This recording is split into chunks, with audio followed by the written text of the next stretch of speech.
DA എൻക്വയറിന് കണക്കൂട്ടിക്കൊണ്ടിരുന്നാൽ മതിയല്ലോ, ജോലി ഒന്നും ചെയ്യണ്ട. ആ ഫയൽ ഇന്നലെ ശരിയാക്കണമെന്ന് പറഞ്ഞതല്ലേ, അതിന് സമയം കിട്ടണ്ടേ? സീറ്റിൽ വന്നിരുന്നാൽ തുടർക്കഥകൾ വായിച്ചു തീർക്കാൻ സമയം കിട്ടുന്നില്ലല്ലോ.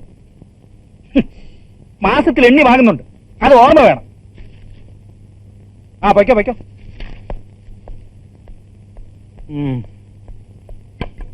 ഭാര്യ ചാടിപ്പോയതിന് നമ്മളെന്ത് വിളിച്ചു? ഭരിക്കുന്നു.